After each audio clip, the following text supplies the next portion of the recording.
kami dari kelompok 7 kelas B semester 7 akan melakukan kegiatan pengamatan pada mata kuliah praktikum IPA di SD yang diampu oleh Bapak Setio Prabowo SPD MPD dengan materi pertumbuhan, perkembangan, dan perkembangbiakan pada makhluk hidup. Kami yang beranggotakan saya Iqbal Aldi Saputra, saya Widya Hidayati, dan saya Vina Nur Afia, saya Zahra Nawar Azizah, dan saya Rizky Purwokadini. Berikut ini cuplikan videonya. Hai teman-teman, kalian tahu nggak kalau semua makhluk hidup itu mengalami yang namanya pertumbuhan dan perkembangan? Nah, di video kali ini kita akan membahas gimana sih prosesnya makhluk hidup bisa tumbuh dan berkembang dari kecil sampai dewasa. Yuk kita mulai. Baik teman-teman, kami di sini akan mengamati pertumbuhan dan perkembangbiakan pada hewan ini. Dan di sini kami sudah ada di kandang kambing. Berikut kambing yang akan kita amati. Selanjutnya adalah pertumbuhan, perkembangan, dan perkembangbiakan pada hewan kambing. Seperti yang kalian tahu, kambing adalah salah satu hewan mamalia yang berkembang biak dengan cara melahirkan atau beranak.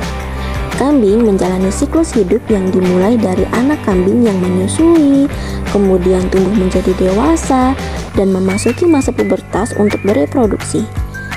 Perkembangbiakan terjadi melalui perkawinan saat betina birahi, dilanjutkan dengan fase kehamilan yang berlangsung sekitar 150-155 hari pada kambing ternak, dan berakhir dengan melahirkan. Rata-rata satu induk bisa melahirkan 1-2 anak, meskipun ada ras yang bisa melahirkan lebih dari 2 sekaligus.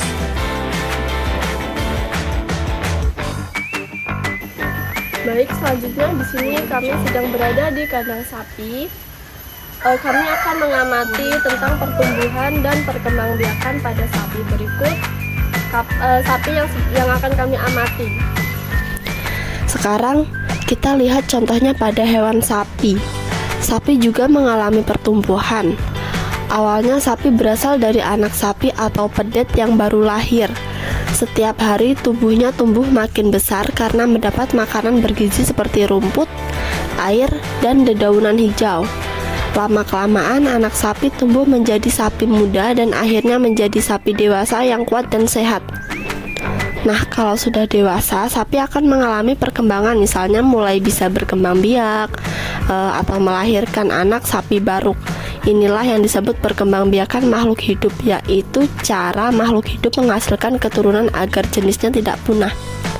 Jadi teman-teman, dari contoh sapi tadi kita tahu bahwa makhluk hidup pasti tumbuh, berkembang, dan berkembang biak. Semua proses itu menunjukkan bahwa makhluk hidup selalu berubah dan berkembang sepanjang hidupnya.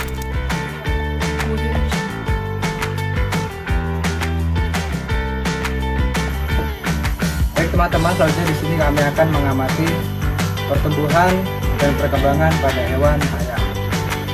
Dan selanjutnya ada ayam. Ayam sangat banyak kita temui. Bahkan dari proses berkembangnya ayam, kita tidak pernah sekali mengamatinya kan? Seperti contoh ayam-ayam di rumah kalian. Ya enggak? Nah, ayam itu bertahap dari mulai telur, di mana embrio berkembang selama 21 hari dalam cangkang. Dan selama itu juga si induk ayam selalu berpuasa dan menjaga telur-telurnya. Wah, hebat ya si induk ayam. Teman-teman, setelah menetas, ia menjadi anak ayam yang memerlukan perawatan dan nutrisi untuk tumbuh menjadi ayam bara atau ayam remaja.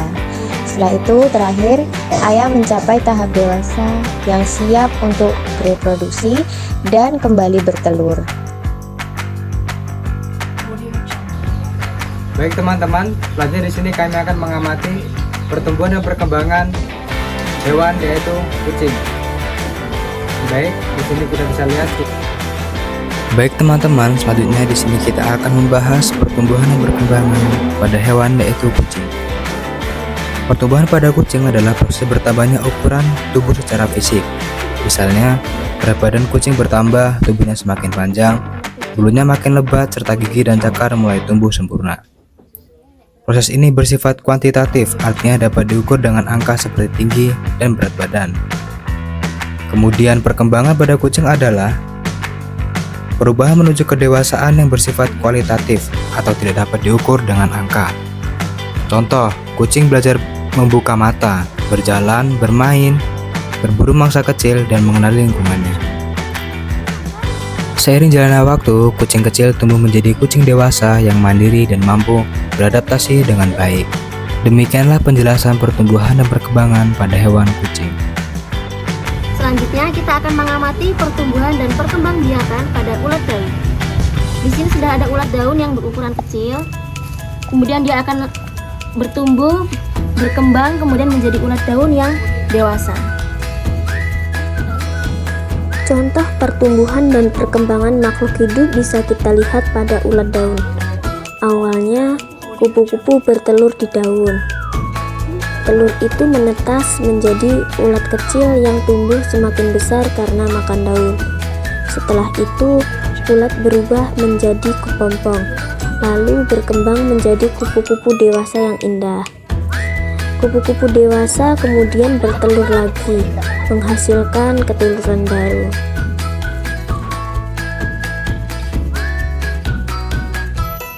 Nah, selanjutnya kita akan mengamati pertumbuhan dan perkembangan pada tumbuhan pisang. Jadi lihat teman-teman, di sini sudah ada tunasnya.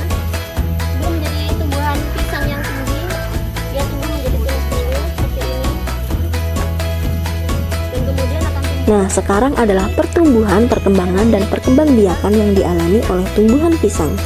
Pertumbuhan dan perkembangannya dimulai dari tahap vegetatif, di mana dimulai dari tunas yang tumbuh dari rimpang di bawah tanah.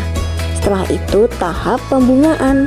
Setelah tanaman dewasa akan muncul jantung pisang dari bagian batang asli di dalam tanah.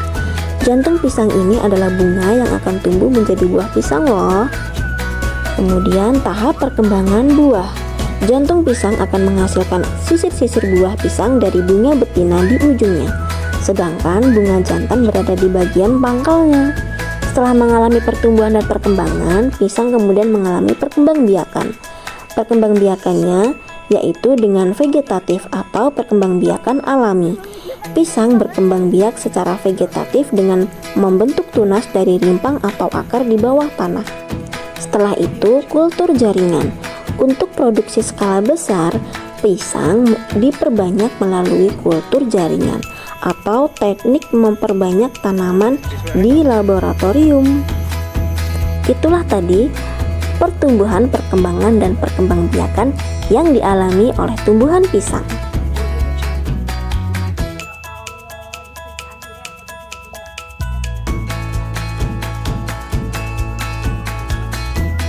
Kami akan mengamati perkembangan dan pertumbuhan dari pohon bambu. Nah, berikut di sini kami mendapatkan tunas pohon bambu ya, sebelum bambu menjadi tumbuhan yang besar.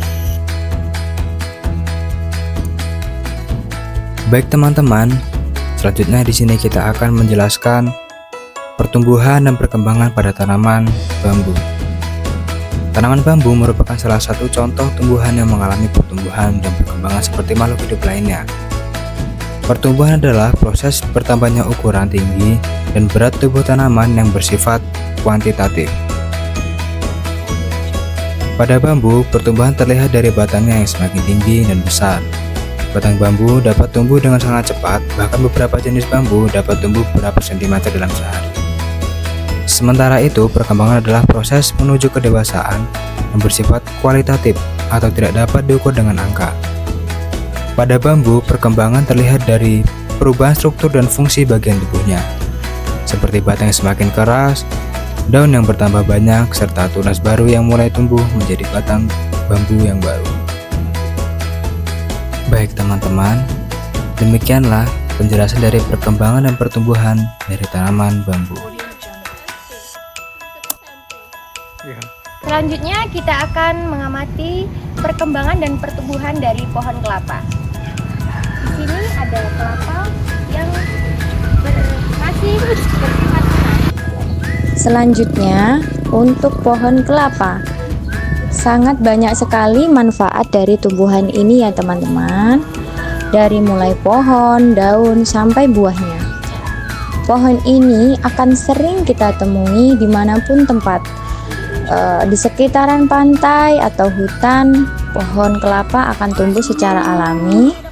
Prosesnya dimulai ketika buah kelapa yang jatuh dari pohon dan sebagian yang terkubur di dalam tanah. Setelah beberapa minggu hingga bulan, kulit luar kelapa mulai terbelah dan munculnya tunas baru.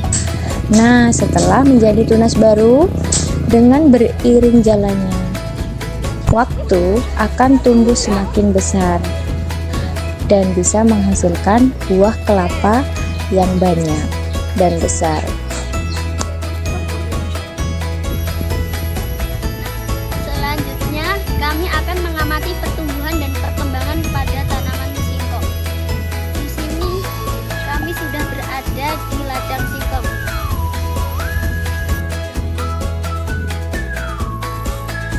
Selanjutnya, pertumbuhan dan perkembangan pada tanaman singkong.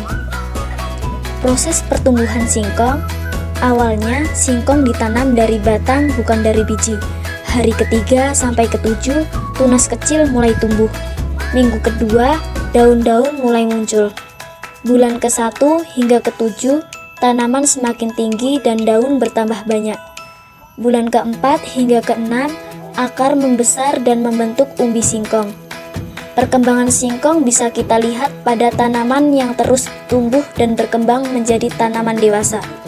Setelah sekitar 6-8 bulan, umbi singkong sudah siap dipanen. Daun akan mulai menguning jika tanaman sudah tua. Usia tanaman 6-8 bulan, singkong siap dipanen. Daun mulai menguning dan rontok, kemudian batang terlihat keras dan juga besar. Oke, baik, selanjutnya di sini kami akan mengamati pertumbuhan dan perkembangan tentang tumbuhan cabai. Mari kita amati pertumbuhannya. Oke, baik teman-teman, contoh selanjutnya adalah tanaman cabai. Tanaman cabai mengalami proses pertumbuhan dan perkembangan sejak biji ditanam hingga menghasilkan buah. Awalnya, biji cabai berkecambah membentuk akar dan batang muda. Selanjutnya, tanaman masuk ke fase pertumbuhan vegetatif, yaitu pertamanya tinggi, daun semakin banyak dan akar makin kuat untuk menyerap air serta nutrisi. Setelah itu, tanaman cabai memasuki fase perkembangan generatif, di mana mulai muncul bunga yang kemudian berubah menjadi buah cabai. Buah cabai muda berwarna hijau dan berubah menjadi merah saat matang. Proses ini menunjukkan bahwa tanaman cabai tumbuh karena bertambah ukuran dari jumlah sel, serta berkembang karena mengalami perubahan menuju kedewasaan dan mampu menghasilkan keturunan melalui bijinya. Itu dia penjelasan singkat tentang pertumbuhan dan perkembangan makhluk hidup. Jadi, sekarang kalian tahu kan kalau semua makhluk hidup pasti berubah seiring waktu.